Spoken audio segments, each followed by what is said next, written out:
D1088 का जो आलीशान मकान है, इसको खरीदा कैसे गया, पैसा कहां से आया, कि वो कौन 5 कंपनियां थी जिन्होंने 1-1 करोड़ रुपया कर्जा दिया। सवाल ये पैदा होता है कि ये जो D1088 का जो आलीशान मकान है, इसको खरीदा कैसे गया, पैसा कहां से आया। तो 2007-8 में 5 करोड़ रुपए में इस मकान को जमीन सहित खरीदा गया। पैसा कहां से आया, तो बॉम्बे के 5 हीरे के व्यापारियों ने 1-1 करोड़ रुपया उस कंपनी को लोन दिया, और ये जो लोन दिया बिना ब्याज के लोन दिया। जब भी कोई किसी को ऋण देता तो ब्याज सही मांगता कि हमको ब्याज भी मिलेगा उसके बदले में।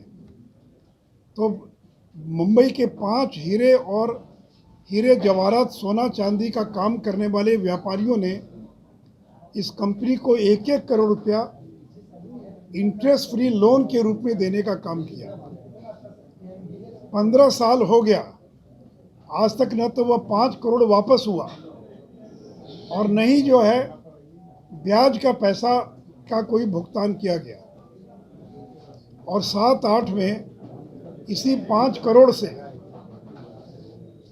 5 करोड़ की राशि से 500 वर्ग मीटर का मकान जमीन सहित खरीदा गया। दिल्ली में चलता वर्ग मीटर, तो 500 वर्ग मीटर का जमीन सहित मकान, जिसकी उस समय कीमत थी 4 करोड़ 54 लाख, या करीब 5 जमीन सहित करीब 5 करोड़ में ये प्रॉपर्टी खरीदी गई। उसमें तेजस्वी तेज प्रताप उस कंपनी के डायरेक्टर या शेयर होल्डर नहीं थे, लेकिन जिस समय ये संपत्ति खरीदी गई एबी एक्सपोर्ट्स के द्वारा, उस समय लालू प्रसाद यादव भारत सरकार में रेल मंत्री थे, और इस एबी एक्सपोर्ट का रेलवे की कुछ कंपनियों के साथ भी संबंध था। 2014-15 में पुराने मकान को तोड़कर और नया मकान बनाया गया, और इस नए मकान को बनाने में तेजस्वी यादव ने 4 करोड़ 10 लाख रुपया कर्जा दिया, और 1 करोड़ रुपया कर्जा दिया चंदा यादव ने। भी आपने कर्जा दिया तो पैसा कहाँ से आया, आप तो गरीब परिवार में पैदा हुए, आपके पास 4 करोड़ 10 लाख रुपया कर्जा देने के पैसा कहाँ से आया। और जो आपने चुनाव आयोग को जो एफिडेविट फाइल किया, अपनी संपत्ति का ब्यौरा दिया, उसमें यह भी ब्यौरा देना होता है कि आपने कोई अगर कर्ज दिया है या आपके ऊपर कोई कर्ज है तो उसका भी उसमें उल्लेख करना होता है।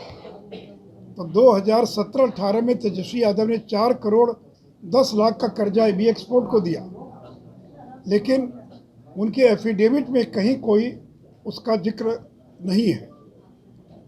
और आज इस मकान सहित जमीन की कीमत 150 करोड़ रुपया है। इनकम टैक्स ने जब उन 5 कंपनियों की जांच की कि वो कौन 5 कंपनियां थी जिन्होंने 1-1 करोड़ रुपया कर्जा दिया, तो मुंबई के पते पर जब जांच किया गया तो सारी कंपनियां फर्जी पाई गई। उस पते पर कोई कंपनी एग्जिस्ट नहीं करती है, कंपनी रजिस्टर्ड जरूर है लेकिन कोई व्यापार नहीं, कुछ नहीं, और पूरा मामला फर्जीवाड़ा पाया गया। यानी लालू के परिवार ने ही किसी से पैसा लेकर उन कंपनियों के माध्यम से एबी एक्सपोर्ट को पैसा दिलवा दिया, और उस पैसे से मकान खरीद लिया गया, और बाद में उसकी शेयर होल्डिंग और डायरेक्टरशिप लेकर उस कंपनी के वो मालिक बन गए। यानी 4 लाख रुपए में आज तेजस्वी प्रसाद यादव, उनका परिवार 150 करोड़ की संपत्ति के मालिक बन गए। सवाल ये पैदा होता है कि आखिर मुंबई के 5 हीरे के व्यापारियों ने 2007-8 में एबी एक्सपोर्ट को बिना ब्याज का 5 करोड़ का कर्जा क्यों दिया। सवाल नंबर 2, द्वारा न तो 5 करोड़ का मूलधन वापस किया गया, नहीं ब्याज मद के किसी पैसे का भुगतान किया गया। और ये जो एबी एक्सपोर्ट है, ये पहले प्रेमचंद गुप्ता से जुड़ी कंपनी थी। तो प्रेमचंद गुप्ता, मालूम है कौन है प्रेमचंद गुप्ता? राज्यसभा के सांसद हैं, राष्ट्रीय जनता दल के। तो आखिर प्रेमचंद गुप्ता, ओम प्रकाश कात्याल और जैसे व्यापारियों ने क्यों अपनी कंपनी लालू परिवार को सौंप दी, या अमित कात्याल के पिता हैं ओम प्रकाश कात्याल, तो आखिर प्रेमचंद गुप्ता ने, अमित कात्याल ने, इन परिवारों ने अपनी कंपनी क्यों सौंप दी लालू प्रसाद यादव को? 2010-11 में तेजस्वी यादव को मात्र 4 लाख रुपए में इस कंपनी के 97% शेयर तथा चंदा यादव को 7,000 में शेष 3% शेयर क्यों सौंप दिए गए? क्या यह सच नहीं है कि मात्र 4 लाख रुपए की पूंजी लगाकर आज तेजस्वी यादव इस 150 करोड़ की संपत्ति के मालिक हैं? मित्रों, आयकर विभाग ने 2017 में इस संपत्ति को बेनामी संपत्ति घोषित कर दिया। यानी ये जो D1088 है, ये अटैच्ड है, इसको जब्त किया जा चुका है, इसको कोई खरीद बेच नहीं सकता है, उसमें कोई रह सकते हैं लेकिन उसकी कोई खरीद बिक्री नहीं हो सकती है।